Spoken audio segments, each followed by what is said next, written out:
Hi friends, आप सभी कैसे हो। आशा करता हूं कि आप सभी अच्छे होंगे। आपका हमारे चैनल वीके जाटोल क्लासेस में स्वागत है। आज के इस वीडियो में हम 11 नवंबर 2025 के मुख्य करंट अफेयर्स और उसके एक्सप्लेन के बारे में चर्चा करेंगे। प्रश्न नंबर 1, हाल ही में कौन सा स्वदेशी सर्वेक्षण पोत कोची नौसैनिक अड्डे पर औपचारिक समारोह में भारतीय नौसेना में शामिल किया गया? A INS Nipun, B INS Ikshak, C INS Utkarsh, D INS Nirbheek. दोस्तों, आपका सही answer option number B INS Ikshak होगा। भारतीय नौसेना की समुद्री ताकत को बढ़ाते हुए तीसरा स्वदेशी सर्वेक्षण पोत आईएनएस इक्षक औपचारिक रूप से नौसेना में शामिल कर लिया गया है। यह पोत कोची नौसैनिक अड्डे पर आयोजित एक समारोह में कमीशन किया गया। ये इक्षक नौसेना की समुद्री सर्वेक्षण और जलीय क्षमताओं को अभूतपूर्व बढ़ावा देगा। ये पूरी तरह से आधुनिक हाइड्रोग्राफिक, ओशनोग्राफिक सिस्टम्स और एक हेलीकॉप्टर से लैस है। यह जहाज सर्वेक्षण के साथ साथ मानवीय सहायता और आपदा राहत (HADR) अभियानों के लिए भी एक बहुउपयोगी प्लेटफॉर्म के रूप में काम करेगा और जरूरत पड़ने पर यह एक अस्पताल के तौर पर भी कार्य कर सकता है। एक और खास बात यह है कि आईएनएस इक्षक पहला सवे वेसल लार्ज SVL है जिसे समर्पित महिला आवासों डेडिकेटेड विमेन्स अकोमोडेशन के साथ डिजाइन किया गया है, जो नौसेना में समावेशिता की बढ़ती प्रतिबद्धता को दर्शाता है। नौसेना प्रमुख ने इसे आत्मनिर्भर भारत का प्रतीक बताया है। यह पोत अनजान जल क्षेत्रों का मानचित्रण करके और समुद्री सुरक्षा को बढ़ाकर राष्ट्रीय सुरक्षा को मजबूत करने की दिशा में एक महत्वपूर्ण कदम है। प्रश्न नंबर 2, हाल ही में भारतीय सेना ने रेगिस्तानी क्षेत्र में कौन सा प्रमुख ड्रोन और काउंटर ड्रोन अभ्यास आयोजित किया है? ए वायु अभ्यास 1, बी वायु समन्वय 2, सी आकाश शक्ति 2025, डी रण ड्रोन अभियान। दोस्तों, आपका सही आंसर ऑप्शन नंबर बी वायु समन्वय 2 होगा। भारतीय सेना ने 28 से 29 अक्टूबर 2025 तक दक्षिणी कमान के तत्वावधान में रेगिस्तानी क्षेत्र के अग्रिम इलाकों में एक बड़ा ड्रोन और काउंटर ड्रोन अभ्यास वायु समन्वय 2 सफलतापूर्वक आयोजित किया। इस 2 दिवसीय अभ्यास का मुख्य उद्देश्य अगली पीढ़ी के युद्ध के लिए सेना की तैयारियों का मूल्यांकन करना था। इसमें एक वास्तविक इलेक्ट्रॉनिक युद्ध के माहौल में विभिन्न हवाई और जमीनी संपत्तियों को एकीकृत किया गया। वायु समन्वय 2 में ड्रोन और काउंटर ड्रोन संचालन की नई रणनीतियों का परीक्षण किया गया, जिससे बदलते हवाई खतरों के खिलाफ भारतीय सेना की प्रतिक्रिया क्षमता मजबूत हुई। इस अभ्यास ने विभिन्न सैन्य इकाइयों के बीच संयुक्त अंतर संचालन क्षमता जॉइंट इंटरऑपरेबिलिटी को भी दर्शाया और सैनिकों को स्वदेशी प्रौद्योगिकियों के साथ प्रयोग करने का अवसर दिया। दक्षिणी कमान के प्रमुख लेफ्टिनेंट जनरल धीरज सेठ ने अभ्यास की सफलता की सराहना की। इस अभ्यास से मिले सबक भारतीय सेना में ड्रोन और काउंटर ड्रोन सिस्टम को तेजी से शामिल करने और भविष्य की युद्ध क्षमता को बढ़ाने में महत्वपूर्ण योगदान देंगे। प्रश्न नंबर 3, हाल ही में कौन सा देश आधिकारिक तौर पर दुनिया का पहला कैशलेस देश बन गया है? A Bharat, B Japan, C Sweden, D Finland. दोस्तों, आपका सही answer option number C Sweden होगा। स्वीडन अब दुनिया का पहला पूरी तरह से कैशलेस देश बन गया है। यहाँ नोटों और सिक्कों की जगह अब हर जगह फोन और कार्ड से भुगतान होता है। बड़ा बदलाव, यह एक बड़ा सामाजिक बदलाव है। 2012 में लॉन्च हुए स्विश जैसे मोबाइल पेमेंट ऐप ने पैसे भेजने और पाने के तरीके को पूरी तरह बदल दिया है। कैश नहीं, ज्यादातर दुकानें, कैफे, म्यूजियम और यहाँ तक कि चर्च भी अब कैश स्वीकार नहीं करते, बल्कि नो कैश एक्सेप्टेड का बोर्ड लगाते हैं। पर्यटकों के लिए सुविधा, पर्यटकों के लिए यह व्यवस्था बहुत सुविधाजनक है। वे नॉर्दर्न लाइट्स देखने से लेकर स्टॉकहोम, गोथेनबर्ग और आइस होटल जैसी जगहों पर आसानी से डिजिटल भुगतान कर सकते हैं।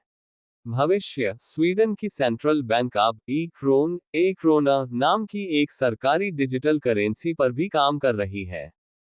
प्रश्न नंबर 4, हाल ही में थल सेना ने आर्मी स्पोर्ट्स कॉन्क्लेव 2025 का आयोजन कहाँ किया?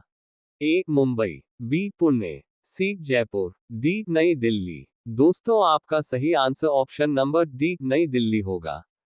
भारत के ओलंपिक मिशन 2036 के लक्ष्य को साधने के लिए थल सेना ने 4 नवंबर 2025 को नई दिल्ली के मानेकशॉ सेंटर में आर्मी स्पोर्ट्स कॉन्क्लेव 2025 की मेजबानी की।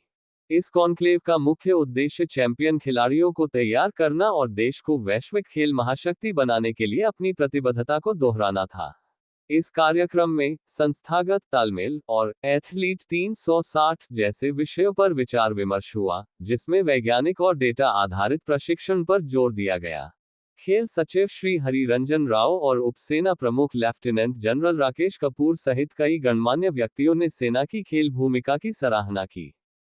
कॉन्क्लेव के समापन पर सेना प्रमुख जनरल उपेंद्र द्विवेदी ने भारतीय खेलों में असाधारण योगदान के लिए 3 प्रतिष्ठित एथलीटों को आर्मी स्पोर्ट्स लाइफटाइम अचीवमेंट पुरस्कार से सम्मानित किया।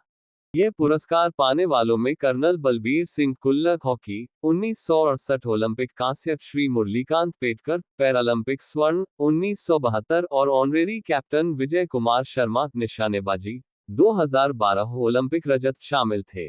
ये कॉन्क्लेव 2036 तक भारत को खेल महाशक्ति बनाने के सामूहिक संकल्प के साथ संपन्न हुआ। प्रश्न नंबर 5, हाल ही में 2025 विश्व शांति एवं सुरक्षा नेता पुरस्कार से किसे सम्मानित किया गया है? A. Premanand Maharaj, B. Dalai Lama, C. Shri Shri Ravishankar, D. Baba Ramdev. दोस्तों, आपका सही answer option number C Shri Shri Ravishankar होगा। प्रश्न नंबर 6, भारत प्रोजेक्ट चीता के तहत किस देश से 8 और चीते लाने की तैयारी में है? ए. Botswana, B. दक्षिण Africa, C. Namibia, D. Kenya. दोस्तों, आपका सही answer option number A Botswana होगा। भारत सरकार प्रोजेक्ट चीता के तहत दिसंबर के तीसरे सप्ताह तक बोत्सवाना से 8 और चीते मध्य प्रदेश के कूनो राष्ट्रीय उद्यान लाने की योजना बना रही है।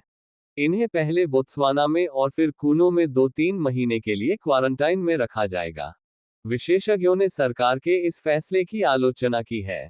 उनका कहना है कि सरकार ने पिछले अनुभव से कोई सबक नहीं लिया है। पहले लाए गए 9 वयस्क चीते और 10 शावकों की मृत्यु हो चुकी है। चिंता का मुख्य कारण यह है कि दक्षिणी गोलार्ध से लाए गए चीतों की जैविक घड़ी बायोलॉजिकल क्लॉक भारत की जलवायु और दिन रात के चक्र के अनुकूल नहीं हो पाती है, जिससे उनकी सेहत प्रभावित होती है। सरकार इस परियोजना को बड़ी सफलता बता रही है। फिलहाल भारत में 27 चीते हैं, जिनमें से 16 चीते यहीं जन्मे हैं। यह दुनिया की अपनी तरह की पहली अंतर महाद्वीपीय बड़ी चीता स्थानांतरण परियोजना है। प्रश्न नंबर 7, सांसद खेल महोत्सव के अंतर्गत नमो रन मैराथन का आयोजन कहां किया जाएगा? ए. मुंबई, बी. नई दिल्ली, सी. अहमदाबाद, डी. लखनऊ। दोस्तों, आपका सही आंसर ऑप्शन नंबर बी नई दिल्ली होगा। प्रश्न नंबर 8, हाल ही में पहली बार पेरिस मास्टर्स खिताब किसने जीता है?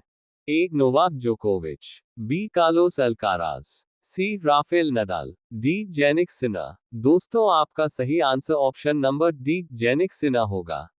प्रश्न नंबर 9, तेलंगाना सरकार ने नवाचार को बढ़ावा देने के लिए हाल ही में किस प्रकार का केंद्र हब स्थापित किया है? A. Global technology hub, B. Global digital mission, C. Global innovation centre, D. Global AI hub. दोस्तों, आपका सही answer option number D global AI hub होगा। तेलंगाना ने आर्टिफिशियल इंटेलिजेंस एआई के क्षेत्र में नवाचार को बढ़ावा देने के लिए एक बड़ा कदम उठाया है।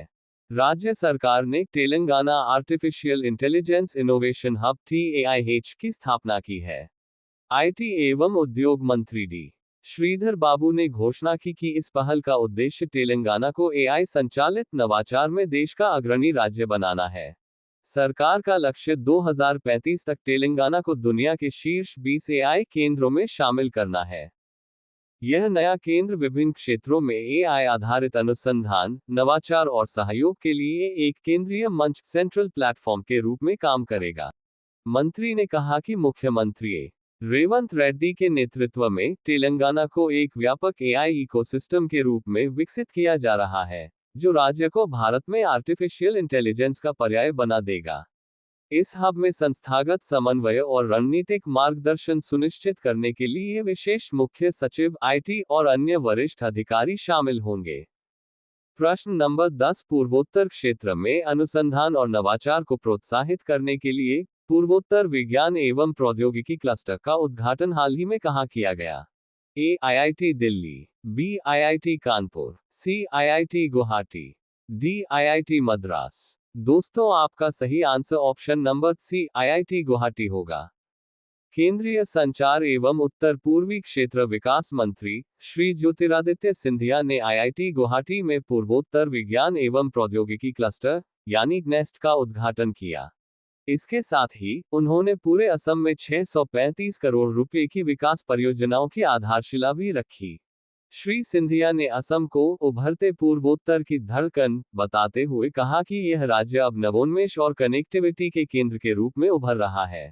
नेस्ट क्लस्टर को 22.98 करोड़ रुपए के निवेश से स्थापित किया गया है।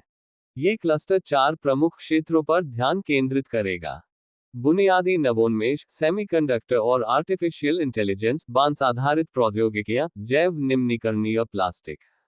635 करोड़ रुपए की परियोजनाओं में 65 नए माध्यमिक विद्यालयों के भवन निर्माण, सड़कों का उन्नयन और औद्योगिक एस्टेट का विकास शामिल है, जो असम में विकास और अवसरों को बढ़ावा देंगे।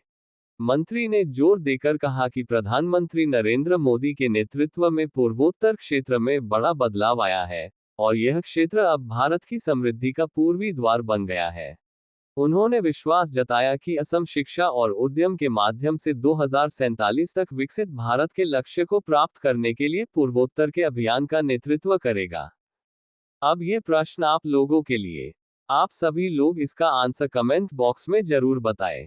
कार्तिक पूर्णिमा के अवसर पर नेपाल के किस स्थान पर 10 दिवसीय सांस्कृतिक उत्सव कार्तिक नाच का समापन हुआ?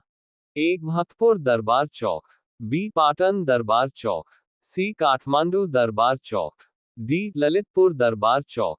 लास्ट वीडियो के प्रश्न का आंसर हमने आपसे पूछा है कि हाल ही में किस पूर्व अमेरिकी उपराष्ट्रपति का 84 वर्ष की आयु में निधन हो गया?